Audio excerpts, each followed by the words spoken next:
Talvez você já tenha ouvido falar do Cazaquistão. Já viu o nome no mapa, numa notícia, talvez até numa piada por aí. Mas quantas vezes você parou para pensar que país é esse, de verdade? Não é um destino óbvio, nem de turismo, nem de conversa de boteco. Muita gente mal sabe onde fica.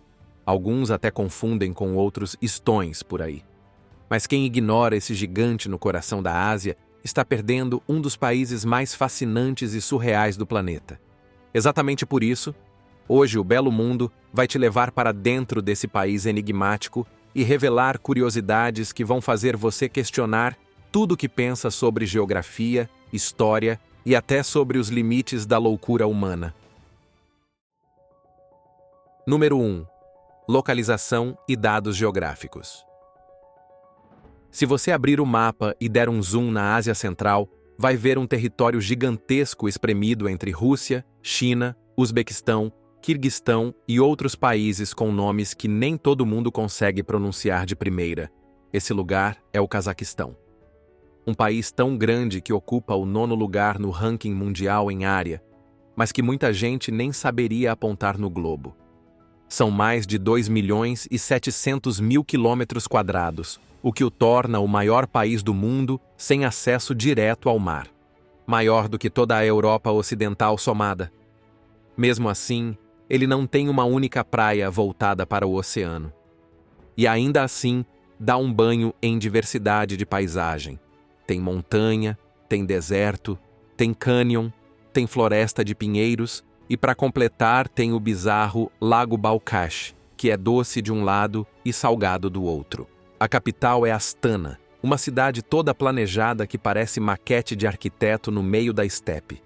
No inverno, faz frio de 30 graus negativos, com vento que corta o rosto.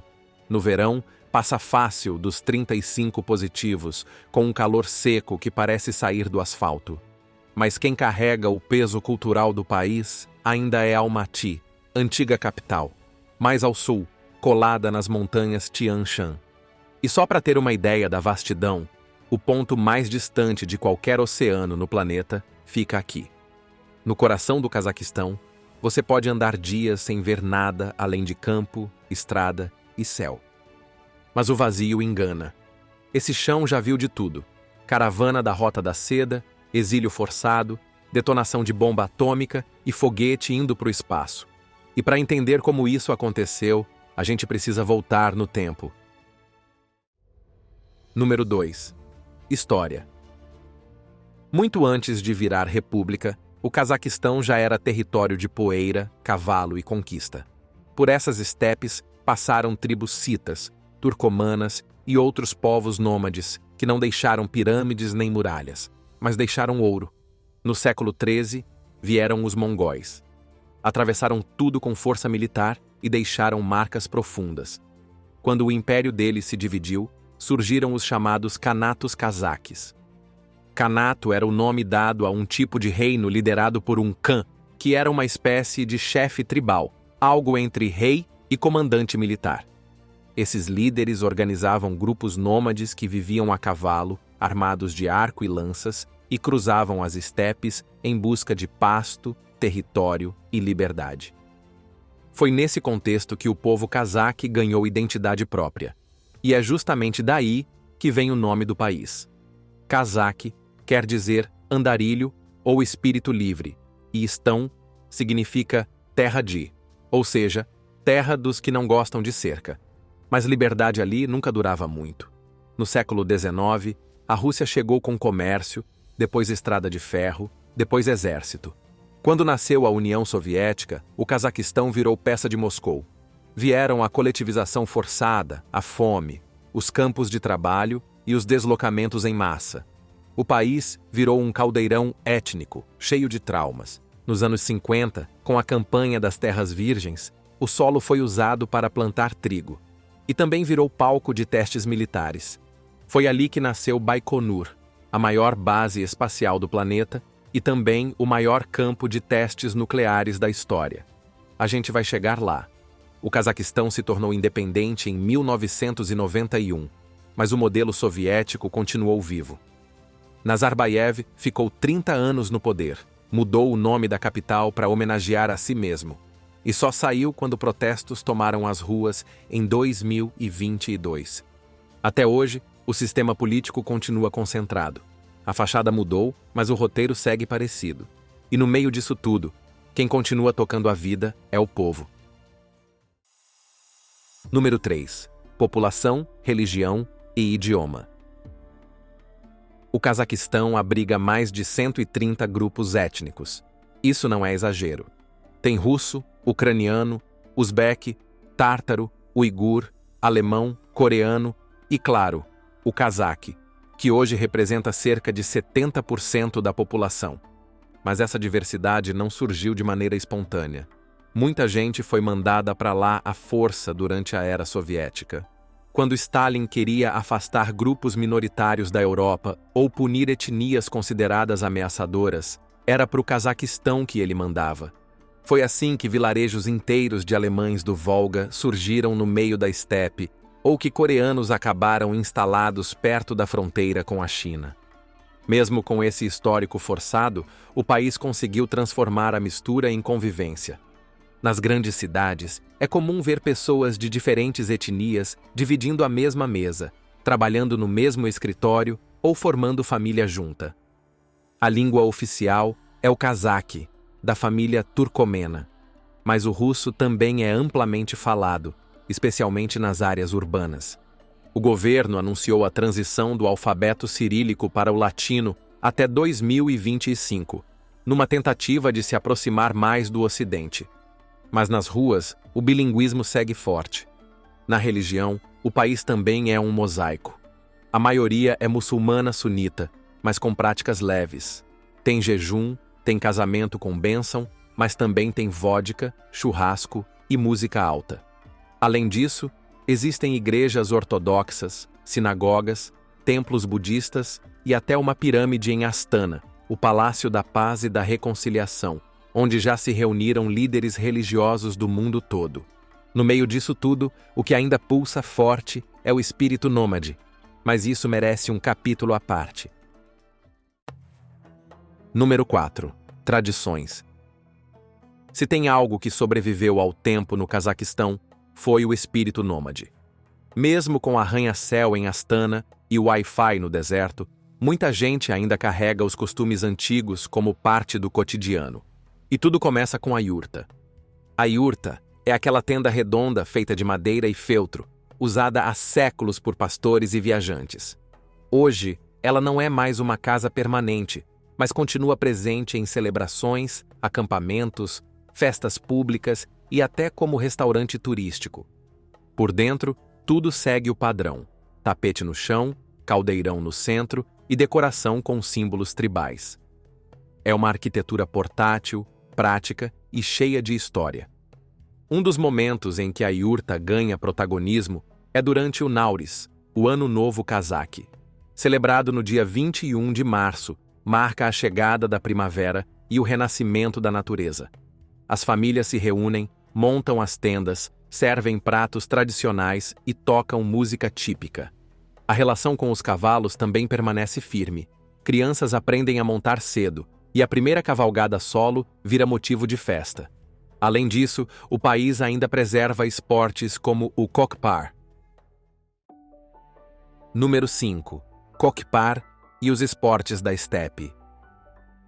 Se tem um espetáculo que deixa qualquer visitante de queixo caído no Cazaquistão, é o Kokpar, um esporte tradicional jogado a cavalo, onde dois times disputam o controle de um bode. Isso mesmo, um bode sem cabeça, pesando até 40 quilos, que precisa ser agarrado do chão, carregado no galope e lançado dentro de um alvo. Tudo isso em campo aberto, sem linha, sem juiz com apito, só cavaleiro, força e grito. É brutal, é caótico e, para eles, é arte. Os jogadores treinam desde pequenos, os cavalos são preparados para aguentar tranco e velocidade, e o público vibra como se fosse final de campeonato. Em dias de torneio, dá para ver multidões se reunindo em volta de campos improvisados no meio da estepe. Tem música, comida, dança e aquele clima de orgulho nacional no ar. O Kokpar é mais do que jogo. É símbolo de resistência, de masculinidade tradicional, de herança nômade. E mesmo com tentativas de padronizar regras, ele continua sendo um evento profundamente cultural. Em algumas regiões, ainda se joga da forma mais antiga possível, sem uniforme, sem placa de pontuação, só com a tradição guiando o jogo. Para quem cresceu no lombo do cavalo, tudo isso não é exótico, é só parte da vida. E é só o começo, porque os rituais aqui vão muito além do campo. Número 6. Caçadores de águia. Outra tradição que não passa despercebida é a caça com águia real. Os caçadores, chamados de berkute, treinam essas aves por anos. São passadas de geração em geração e viram praticamente parte da família. O vínculo entre o caçador e a ave é construído ao longo de anos, com respeito e precisão. Em alguns vilarejos, essas águias dormem ao lado do dono, viajam a cavalo e participam de rituais de passagem. Durante os festivais de outono, essas demonstrações viram um espetáculo. Mas o que para turista é show, para eles ainda é parte da cultura. As roupas usadas pelos berkute são feitas à mão, com pele e bordado tradicional. E as águias, mesmo imponentes, voltam para o braço do dono, como se fizessem parte da família. Número 7. Lugares.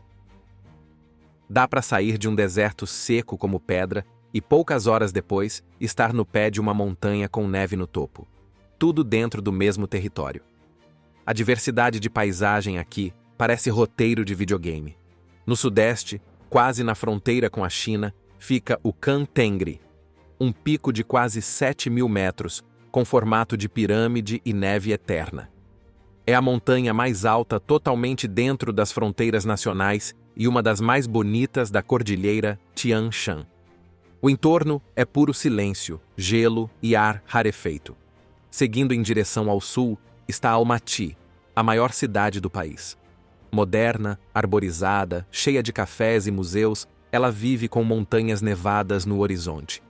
De lá, dá para subir até o Medeu, a pista de patinação de altitude mais alta do planeta.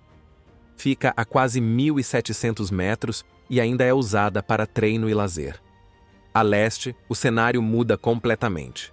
O cânion de Charing impressiona com rochas avermelhadas e paredões de até 300 metros. O trecho mais famoso é chamado de Vale dos Castelos, porque as formações parecem torres esculpidas pelo vento. Mais ao norte, o clima muda de novo. A região de Burabai lembra os parques da Escandinávia, com lagos azul turquesa, pinheiros e montanhas arredondadas. É o refúgio de verão preferido para quem quer fugir do calor da estepe. E quando o assunto é água, tem um lago que parece ter saído de uma pegadinha da natureza. O Lago Balkhash é um dos maiores da Ásia, com mais de 16.000 quilômetros quadrados. Só que o que chama a atenção mesmo não é o tamanho, é o fato de que ele tem duas metades completamente diferentes. A parte oeste é de água doce, a parte leste é salgada. Isso acontece por causa do rio Ili, que deságua só de um lado e traz água doce em abundância. O outro lado, sem renovação constante, vai evaporando ao sol e ficando cada vez mais salino. O resultado é um lago com duas personalidades, separado por um fenômeno natural que confunde até os especialistas. Número 8. Gastronomia. Depois de conhecer um povo com mais de 130 etnias dividindo o mesmo território, já dá para imaginar que a comida não seria nada simples.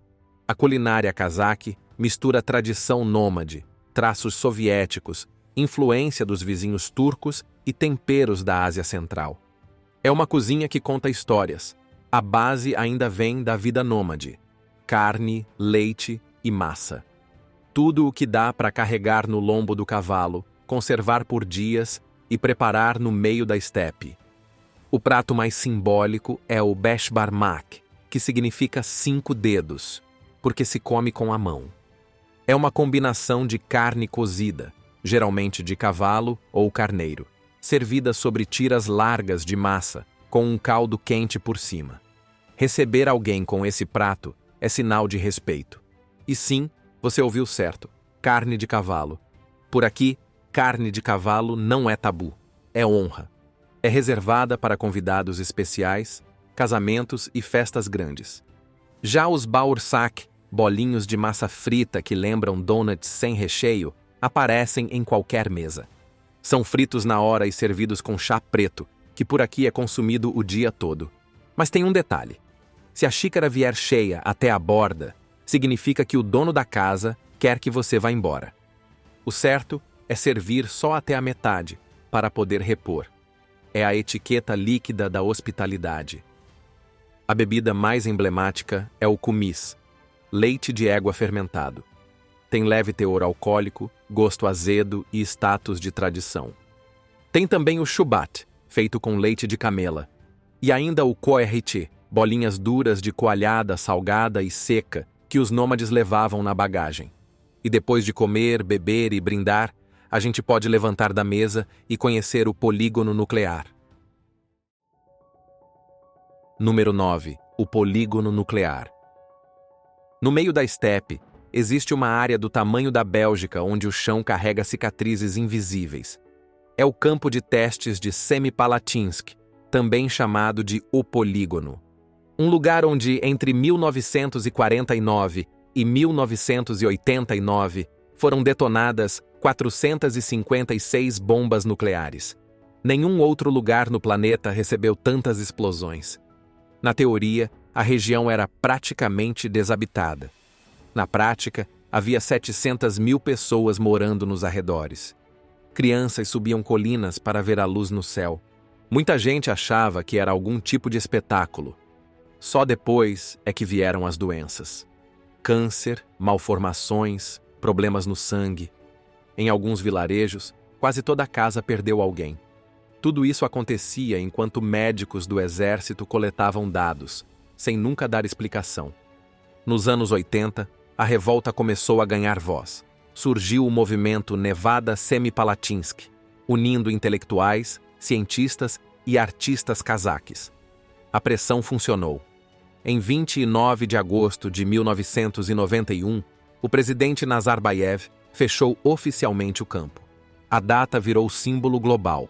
Dia Internacional contra os Testes Nucleares, reconhecido pela ONU. Mas o dano já estava feito. A exposição foi crônica, silenciosa, acumulada. Um veneno que passou do vento para o solo e do solo para as pessoas. Mesmo com patrulha e estudos, os efeitos continuam. Tem quem nunca saiu dali. E tem quem ainda viva com medo. Número 10. Base espacial. Depois de falar de um lugar onde o chão tremia com explosões nucleares, agora a gente finaliza o nosso passeio pelo Cazaquistão falando de um cenário onde o céu tremia com lançamentos de foguetes. No meio da estepe fica Baikonur, a maior e mais antiga base de lançamentos espaciais do mundo. Foi de lá que, em 1961, Yuri Gagarin partiu rumo à órbita da Terra, se tornando o primeiro humano no espaço. E sim, esse marco da história aconteceu dentro do território cazaque. A base foi construída nos anos 50, no auge da Guerra Fria. A localização exata era segredo de Estado. A União Soviética dizia que Baikonur ficava em outro lugar, só para despistar os espiões. Mas o verdadeiro cosmódromo surgiu no meio da estepe, cercado por quilômetros de nada. Um lugar perfeito para lançar foguete sem plateia. Com o colapso da União Soviética, o Cazaquistão herdou o terreno. Mas como os russos não queriam abrir mão da base, fizeram um acordo. Alugaram Baikonur por 99 anos. Hoje, a agência espacial russa, Roscosmos, ainda opera dali e paga uma boa quantia por isso. O solo é cazaque, mas quem comanda é Moscou. A cidade vizinha também se chama Baikonur e vive num mundo à parte. Placas em russo, moeda russa, controle militar. É praticamente um enclave dentro do país. Para visitar, só com autorização especial. O mais curioso é que, mesmo com toda a tecnologia atual, os foguetes ainda seguem o projeto da década de 60. A nave Soyuz continua levando astronautas para o espaço, de um lugar onde o tempo parece congelado. E por hoje a gente fica por aqui. Conta pra gente aqui nos comentários qual curiosidade te surpreendeu. Se curtiu o vídeo, deixa o like, se inscreve no canal e já ativa o sininho. Porque no próximo destino, o belo mundo te leva para outro canto surpreendente do planeta. Até lá!